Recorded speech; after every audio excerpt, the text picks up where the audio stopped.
Bonjour Laurent, bienvenue sur le podcast. Bonjour Céline, merci. Donc, je suis ravie de vous accueillir aujourd'hui. J'ai entendu parler de vous et de votre école par Jean-Luc Berthier. Alors, j'aimerais commencer directement par vous poser cette question. Quel est le rapport, quel est le lien entre Jean-Luc Berthier, les neurosciences, et vous, directeur d'école Montessori? Alors, Montessori, comme vous savez, était médecin. Donc, en tant que directeur, j'étais à l'époque le directeur, maintenant je suis directeur de développement du nouveau groupe. Nous sommes très intéressés par la science qui s'avère prouver tout ce que nous faisons au niveau pédagogique. Donc, j'avais été mis en relation avec Jean-Luc Berthier par un éducateur de l'éducation nationale. Et Jean-Luc a fait plusieurs conférences pour nous et pour les parents. Voilà la connexion de l'école Montessori bilingue, at Montessori, école Montessori de Levallois-Perret et Jean-Luc Berthier. D'accord. Donc oui, c'est vrai qu'on se rend compte depuis quelques années avec les recherches en neurosciences que le génie de Maria Montessori est confirmé donc, par les recherches. Quels sont quand vous dites notre façon de travailler confirme, voilà, enfin, confirme les recherches, enfin, les recherches confirment tout ce qu'on fait. Quels sont les points, je m'embrouille un peu, qu'est-ce que vous faites au quotidien qui justement permet aux enfants de développer leur plein potentiel et qui est confirmé par les recherches, par la recherche? Alors, nous faisons, quand je dis nous, c'est le grand nous de Maria Montessori depuis 1907, donc ce n'est pas nous forcément, mais c'est tous les bons éducateurs Montessori. D'abord, le grand concept de la liberté de la discipline, donc nous offrons aux enfants le choix du travail, le choix de pensée, le choix de mouvement, entre autres. Donc, c'est prouvé qu'au niveau neuroscientifique, le libre choix, le libre arbitre de très jeunes enfants est extrêmement bon pour le développement de leur cerveau. Donc au niveau cognitif aussi, au niveau de ce qu'on appelle l'inhibition, Jean-Luc Berthier et aussi Olivier Houdet et Grégoire Borst, et des personnes qui sont très. Il y a des personnes comme Stanislas Dehaene sur le conseil scientifique de l'éducation nationale prouvent qu'il faut donner aux enfants ce choix, dans bien évidemment avec des limites de la discipline. Donc les limites dans nos écoles, c'est le respect d'autrui et le respect du matériel, mais sans plus. Mmh. Donc, je pourrais développer un peu plus, mais à ce niveau-là, les enfants choisissent leur travail, ils reçoivent une présentation individuelle pour les 0 à 6 ans et de groupe pour les 6-12 ans, ce qui est prouvé au niveau de leur maturité être le plus efficace pour leur éducation et leur acquisition des concepts. Donc, à ce niveau, au niveau physique, au niveau intellectuel, émotionnel et cognitif, nous approchons nous abordons le thème de l'éducation pour les jeunes enfants de manière tout à fait scientifique, qui s'avère de plus en plus être très correcte et recommandée au fur et à mesure du développement de l'imagerie cérébrale, qui fait des progrès tous les ans, comme vous le savez. Mmh mh. Donc la liberté, dans le choix de leur travail. Est-ce que vous pourriez citer pour les auditeurs peut-être plus novices, d'autres points forts? Enfin comme la période de travail ininterrompu, enfin d'autres tous les fondements de la pédagogie de Maria Montessori? Oui, avec plaisir. Donc la liberté, la discipline, les âges mixtes. Donc les gens ne comprennent pas forcément les âges mixtes. C'est des enfants qui ont 3 ans, 4 ans, 5 ans dans la même classe. C'est des enfants qui ont 5 ans, 6 ans, 7 ans, 8 ans, 9 ans, 10 ans dans la même classe. Les seules classes où on a une tranche d'âge, c'est les toddlers qui ont 2 ans. Donc, nous reconnaissons aussi la psychologie enfantine. Donc, les grands aspects de la psychologie enfantine, c'est l'esprit absorbant. Donc, on considère que l'enfant de 0 à 6 ans possède un cerveau tout à fait extraordinaire, dans la mesure où il accapare des concepts et il apprend les choses de manière sensorielle.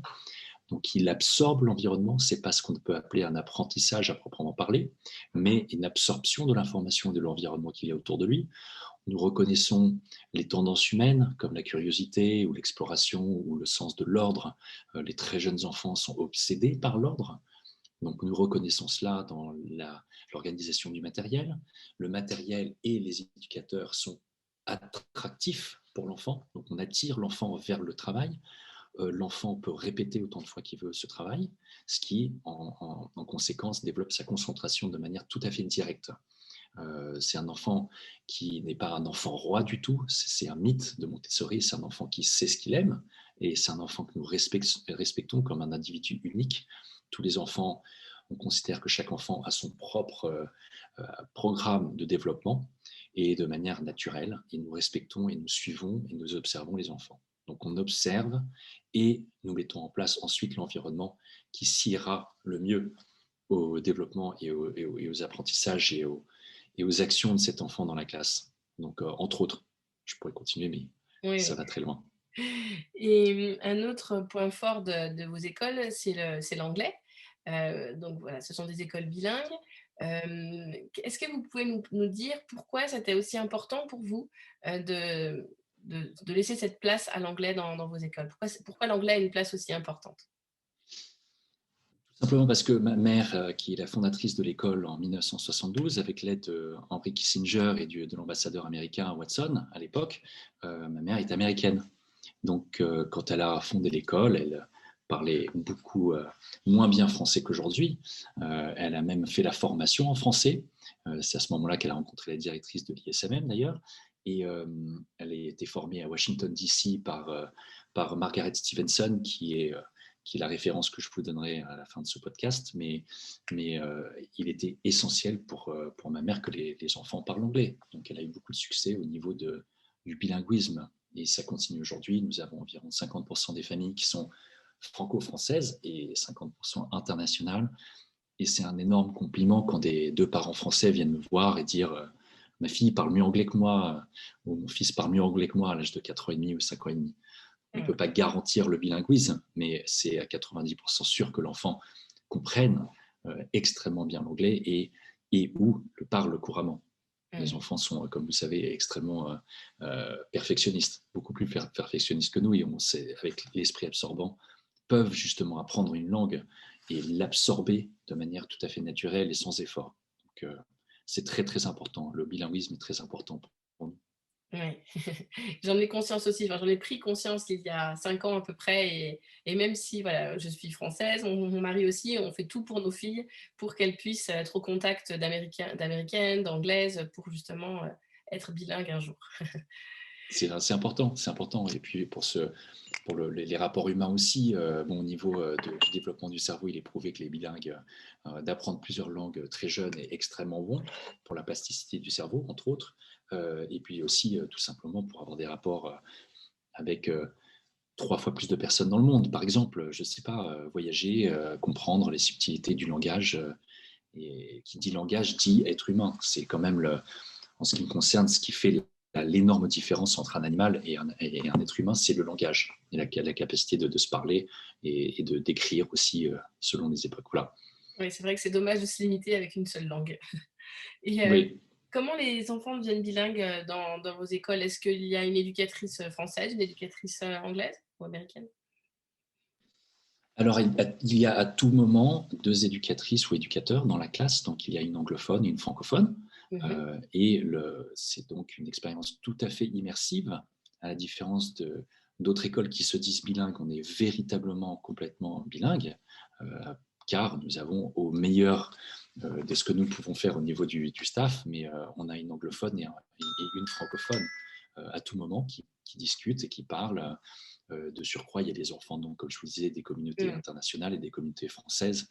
Donc, un petit Benjamin qui arrive de New York ne sera pas confus ou non adapté parce qu'il va rencontrer et écouter, entendre, voir d'autres Américains ou Autrichiens, Australiens ou Anglais. Et vice-versa, les Français se reconnaîtront entre eux. Et comme je disais, l'esprit absorbant pour les enfants jusqu'à 6 ans, c'est quand même fascinant. Ils n'ont pas peur, ils apprennent de manière subconsciente. Donc, ils n'ont pas encore conscience de leur personnage dans le monde. Ils sont vraiment en autoconstruction, comme disait Maria Montessori. Donc, Mmh. pardon, je divague, Non, mais non, on a 2 éducateurs par classe à tout moment, plus une assistante. Et nous avons au niveau du langage, donc du langage en français et du langage en anglais. mmh. Donc, il y a 2 sets de langage. Mmh. Et la force aussi peut-être de vos écoles par rapport au bilinguisme, c'est d'accueillir, autant d'enfants, qui viennent de pays anglophones. La dynamique est forcément différente que si tous les en par rapport à une classe ou enfin une ambiance où tous les enfants sont français. Bien sûr, ce qui a fait une de mes grandes frustrations quand je démarrais en tant qu'assistant professeur et assistant et co-professeur d'une classe, j'étais l'anglophone. Et forcément, quand vous parlez avec des enfants qui sont français, qui comprennent rien du tout à l'anglais, mais vous insistez, on persiste, et puis on reste avec cette langue de base qui était pour moi en tant qu'éducateur de l'anglais, parce que je suis américain aussi. C'est absolument formidable de voir des très jeunes enfants qui, au bout de 3 ou 4 mois, commencent vraiment à comprendre un mot, 2 mots, 10 mots, 50 mots, 100 mots. Et comme vous savez, le développement du langage entre l'âge de 3 et 6 ans est extraordinaire, et encore plus de 6 à 12 ans. Donc, il faut vraiment donner ces bases de langage, un langage riche dans les deux langues, et utiliser du langage spécifique et riche, comme je disais, parce que les enfants adorent entendre de belles paroles et de beaux mots, et des mots corrects pour des choses. Ce qui fait de nous, d'ailleurs, une fois de plus, des êtres humains spécifiquement. Sinon, ce ne serait pas important pour nous si on était des quelconques créatures. Vous avez fait une différence entre le 3-6 et le 6-12 dans leur capacité d'intégration de la langue. Un enfant qui n'a pas bénéficié de cet environnement en 3-6, c'est quand même, c'est toujours possible évidemment en 6-12, mais l'idéal est quand même de baigner dans cet environnement multilingue dès le plus jeune âge, non? Oui, absolument. Je retourne à l'esprit absorbant. C'est Maria Montessori s'en est aperçue, mais maintenant c'est prouvé au niveau neuroscientifique, que les enfants avant l'âge de 5 ans et demi, 6 ans et demi environ, ça dépend, possèdent cette plasticité et cette capacité d'absorption de l'environnement qui n'est plus possible dès lors que l'enfant devient extrêmement conscient de sa propre personne. Donc, il peut être timide ou il veut faire parfaitement les choses.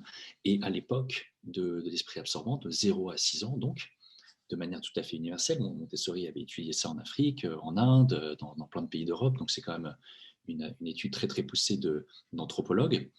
Elle a prouvé que les enfants avaient cette capacité jusqu'à l'âge de 6 ans. Il est tout à fait possible d'apprendre une langue après, ce n'est pas du tout le sujet, mais c'est beaucoup plus difficile. C'est beaucoup plus difficile en ayant, moi, personnellement, appris l'anglais et le français de manière bilingue très jeune. J'ai appris l'espagnol plus tard. C'est un effort qui est du coup conscient. Et c'est pas comme d'apprendre une chanson ou un poème de manière très naturelle.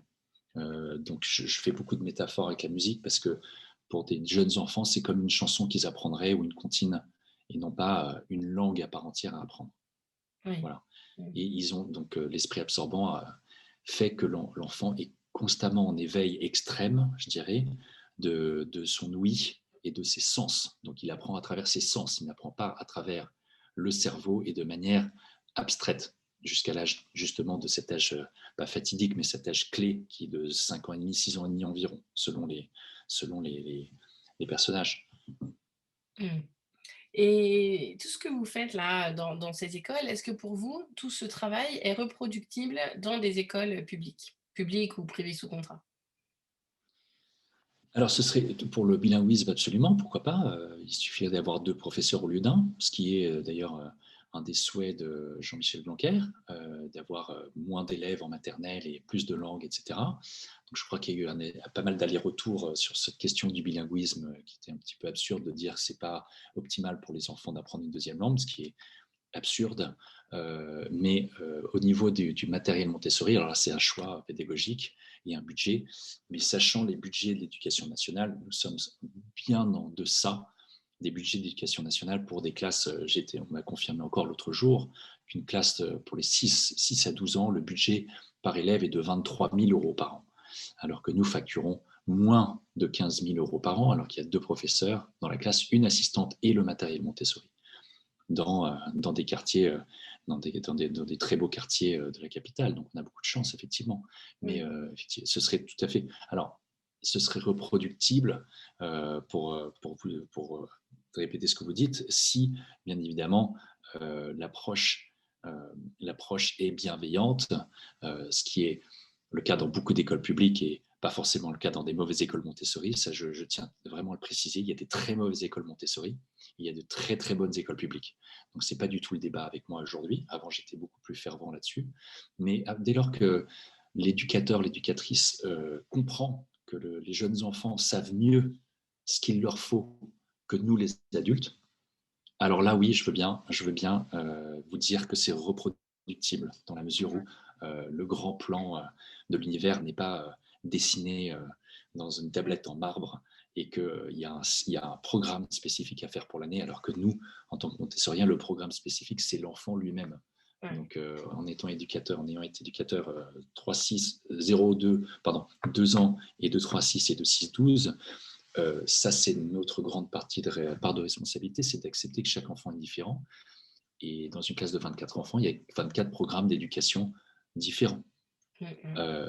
Et bien évidemment, ça se recoupe sur les sujets, les matières, mais il faut travailler, doubler son travail dans la mesure où rien n'est établi à l'avance. Oui. Oui, c'est sûr, c'est un changement C'est de posture énorme par rapport à ce que les professeurs, classiques connaissent, mais ça demanderait une énorme révolution. Mais pour vous, cette révolution est quand même possible? Si. Pour moi, c'est pas une révolution parce que j'étais dans l'école de ma mère de 3 à 7 ans. Donc, j'ai toujours été montessorien, on va dire.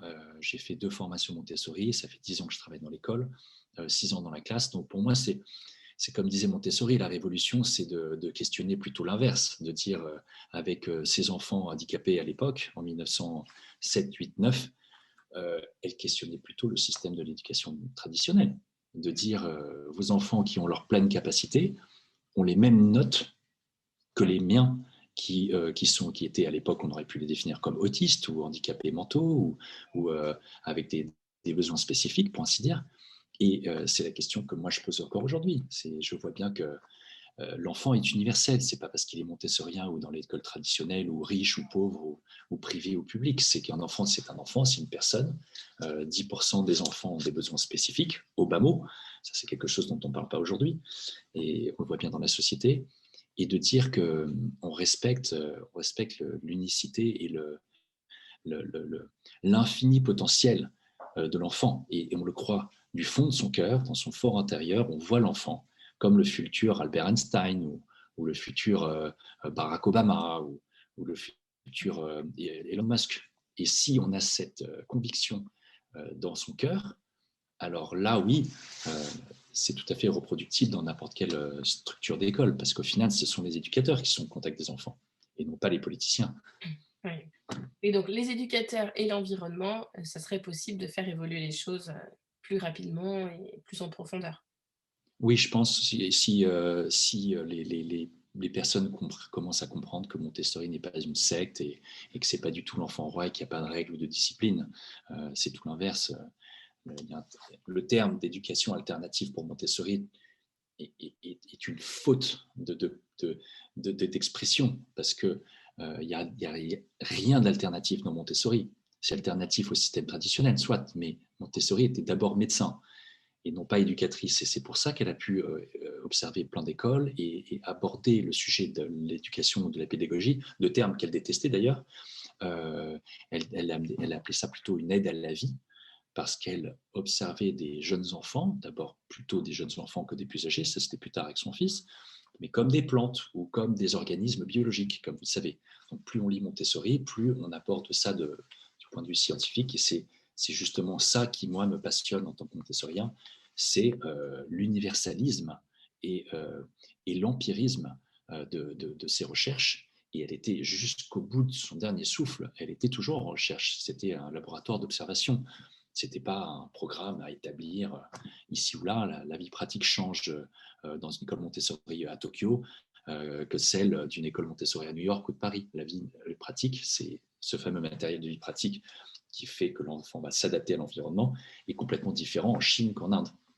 Donc c'était de reconnaître les différences de culture, Mmh. mais pas de reconnaître les fondements de l'esprit et du psychique humain, qui est extrêmement fort. Donc Mmh. c'est une éducation holistique, naturelle, complète, à 360 degrés, ce que vous voulez utiliser comme terme, mais qui reconnaît que chaque personne a et a besoin de cet équilibre émotionnel, de le développement intellectuel, psychique, spirituel, physique, bien évidemment. Moi, le mot que je favorise dans une éducation Montessori, c'est la dignité avec un D majuscule. Si on respecte la dignité de l'enfant, il y a très peu de règles après. Il y a vraiment très peu de règles parce que les enfants ne, laissent, ne sont pas. Les enfants ne sont pas. Comment dire. Les enfants adorent travailler. Les enfants ont beaucoup plus d'énergie que nous, adultes. Et justement, Maria Montessori écrivait beaucoup sur le fait qu'il y a ce conflit qui était en fait quasiment systématique entre les adultes à l'époque et les enfants, parce que les adultes ne comprenaient pas les enfants. Et les enfants ne peuvent pas encore comprendre l'adulte parce qu'ils n'ont pas encore les outils. Et les enfants opèrent dans un monde d'adultes, foncièrement. Ce sont des énormes meubles, des grandes pièces, c'est des choses qui ne sont pas adaptées à eux. Donc, si on peut un petit peu adapter un environnement, un univers pour eux, et les comprendre au niveau de la psychologie enfantine, il y a très très peu de limites finalement. D'accord. Et j'ai lu sur le site que vous proposiez des soirées d'éducation parentale. Est-ce que c'est Oui. assez courant? Quel sujet voilà, vous abordez avec les parents? Quel est votre but derrière ces soirées? Alors, il y a des soirées, il y a des éducations parentales pour les parents de l'école et puis aussi du coaching et de l'éducation pour les parents qui ne sont pas dans l'école. Alors, l'intérêt, c'est de faire en sorte que les parents adhèrent quand même et comprennent ce que c'est que Montessori. Il arrive qu'on a des familles pendant 5 ans qui ne comprennent pas ce que c'est que Montessori, voilà, malheureusement. Donc, ce n'est pas parce qu'on est inscrit dans une école Montessori qu'on sait ce que ça veut dire. Et plus les parents sont en adéquation avec la philosophie, la vision de l'école, mieux se portera l'enfant.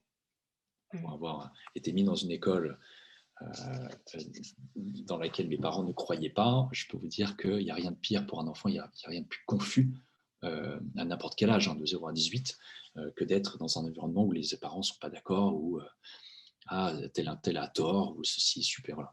Donc, on éduque, c'est pas pour éduquer les parents, mais c'est pour informer les parents plutôt, pour qu'ils sachent ce qui se passe tous les jours dans la classe, par exemple. Ça, c'est toujours la meilleure question, la question numéro 1. Ensuite, l'adaptation au système traditionnel. Ensuite, qu'est-ce que sont les tendances humaines ou l'esprit absorbant, ou quand on dit liberté, discipline, tous les concepts, le glossaire Montessori qu'on pourrait leur expliquer, et puis foncièrement ce qui se passe dans la classe, qu'est-ce qu'on fait au niveau de l'art, de la musique, des mathématiques, du langage. Donc, on fait ça pour informer les parents et pour être sûr qu'on soit sur la même longueur d'onde, en fait. Parce que c'est un sujet passionnant, c'est jamais démodé, c'est toujours à l'heure du jour, et c'est toujours fascinant en ce qui me concerne. Et, L'homme ou la femme en devenir, quoi. et j'ai lu sur Internet que vous aviez, avant de travailler dans ces écoles, vous aviez eu une autre carrière complètement différente. Est-ce que vous avez envie d'en parler et de nous dire qu'est-ce qui vous a donné envie d'y revenir, puisque vous y étiez au départ? Et pas de problème. Oui, j'ai fait effectivement une carrière dans le cinéma puis dans la finance. Et je suis arrivé à Paris en 2012. Et je pense que j'ai été meilleur éducateur ou meilleur directeur, justement, de par ces expériences, pour comprendre plein de gens différents. Alors, on dit souvent, oui, la finance est extrêmement stressante, ou un milieu très anxieux, ou voilà, stressant, comme je disais. Mais je réponds toujours, il n'y a pas d'endroit plus stressant que d'être entre une maman et son fils, ou un père et sa fille, si on n'est pas sur la même longueur d'onde au niveau de l'éducation. Ça, c'est l'espace le plus stressant dont j'ai pu faire l'expérience de toute ma carrière, de toute ma vie, en tout cas. Donc, cette capacité à réagir assez rapidement dans la finance ou au cinéma, dans la production de cinéma, m'ont apporté beaucoup de choses dans cette carrière d'éducation, on va dire, où il faut s'adapter à tous les instants. Il n'y a jamais de données stables, on va dire, et tout est en changement constant. Donc, l'adaptation à chaque instant, ça m'a beaucoup aidé. Et quel est l'élément qui a fait que vous avez changé de chemin? Parce que le chemin est quand même assez différent. J'ai toujours été montessorien, comme je vous ai dit, donc j'étais dans l'école de ma mère, et je me posais depuis à peu près 15 ans la question de monter ma propre école quelque part d'autre. Il y a eu un appel à l'aide en 2012 pour dire est-ce que tu peux venir donner un coup de main? On avait dû déménager un campus à l'autre, et un pied dans la porte, c'est l'hôtel Californie, on peut check-in anytime you like, mais on peut jamais partir.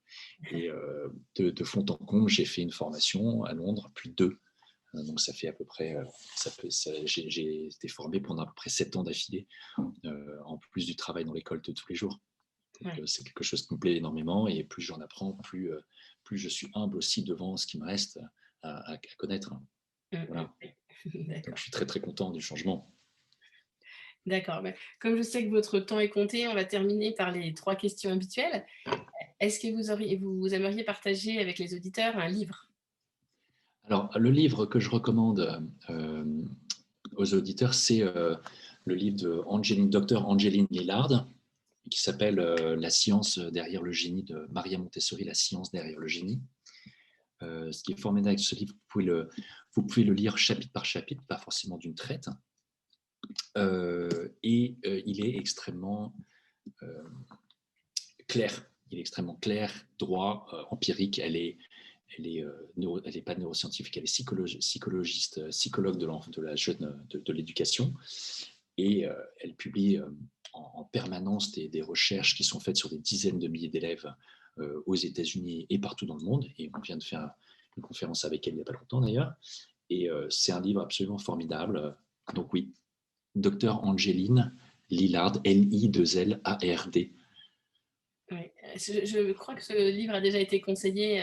En tout cas, moi, je l'ai lu parce que c'est vraiment une bible, hein, très. C'est absolument formidable. Vous allez comprendre ce que c'est que l'éducation Montessori. Et une fois de plus, chapitre par chapitre, vous allez apprendre quelque chose de nouveau. Et c'est très complet et c'est très neutre comme approche. Voilà, il s'avère que Montessori est absolument génial. Et pourquoi voilà. Sinon, si j'avais d'autres choses, je recommande tout ce qui a été écrit par Margaret Stevenson. Stephenson, qui écrit carrément quasiment mieux que Maria Montessori elle-même. Margaret Stevenson, c'est la femme qui a été responsable pour la première formation aux États-Unis, qui a eu lieu à Washington, D.C. Et donc, elle était disciple de Maria Montessori. C'est une femme qui était anglaise. On l'appelait Betty Stevenson, qui a été extrêmement stricte, comme la plupart de mes formatrices, et pour bonne cause, car elle vous constitue une bible en fait de savoir-faire pour la vie, à travers bien évidemment les albums que nous créons, mais aussi à travers la transformation psychologique qu'on vit quand on fait une bonne formation Montessori.